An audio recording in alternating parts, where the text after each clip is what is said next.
తెలంగాణలో కాంగ్రెస్ ప్రభుత్వంపై మరోసారి మండిపడ్డారు BRS working president KTR. Telangana ప్రజలను 420 హామీలిచ్చి గంగలో కలిపారని ఫైర్ అయ్యారు. ఈ మేరకు ఆయన ఎక్స్ వేదికగా పోస్ట్ చేశారు.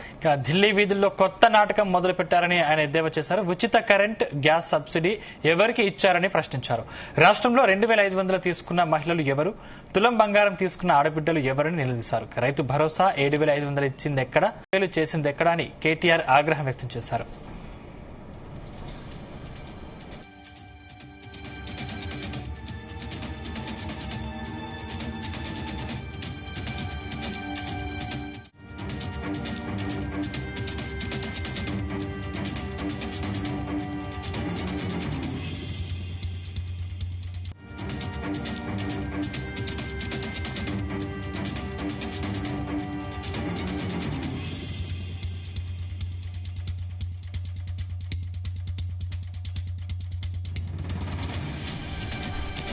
ఐదు లక్షల విద్యా భరోసా ఎక్కడ, విద్యార్థినులకు ఎలక్ట్రిక్ స్కూటీలు ఎక్కడ, రాష్ట్రంలో ఇచ్చిన హామీలకు దిక్కులేదు గాని ఢిల్లీలో గ్యారంటీలు ఇస్తున్నారా? ఢిల్లీ గల్లీల్లో కాదు, దమ్ముంటే ఉద్యోగాలు ఇచ్చామని అశోక్ నగర్ గల్లీల్లో చెప్పాలి. జాగో ఢిల్లీ జాగో అని కేటీఆర్ తెలిపారు.